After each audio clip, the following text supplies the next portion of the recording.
Missouri officials today revealing new crash data, marking a positive milestone in the fight to reduce traffic deaths. Tri-State Trusted reporter Greg Hughes has a breakdown of those findings. The seatbelt use in Missouri is increasing, and we saw fewer unbelted fatalities the last 3 years. A couple years ago, Missouri passed a hands-free law that was designed to eliminate distracted driving on our roadways. We're looking at probably more than a 10% reduction in distracted driving fatalities last year compared to the year before. We've also seen reductions in impaired driving. Tuesday, Missouri Department of Transportation and State Highway Patrol went over preliminary end-of-year fatality numbers for 2025 and discussed what those figures mean for the Show Me State's ongoing efforts to improve highway safety. What we're pleased to announce is that in 2025, we saw a 5% reduction in traffic fatalities in the state of Missouri, which actually represents 3 years in a row of traffic fatality declines.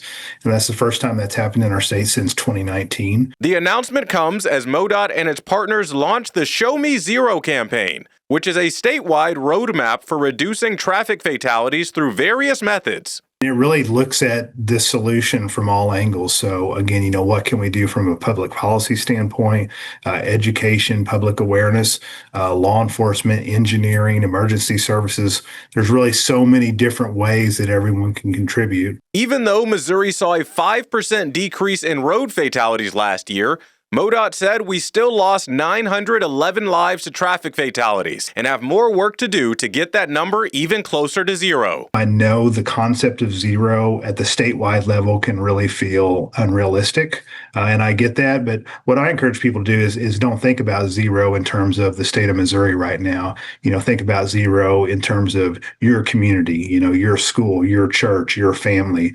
And I think when we think about zero in that perspective, that's much more achievable. Nelson said road safety all begins with the person behind the wheel. Things like wearing your seatbelt, putting your phone down, and driving appropriate speeds are all things you can control to help lower the traffic fatality crash numbers to zero in 2026. Reporting for Tri-State Trusted News, I'm Greg Hughes.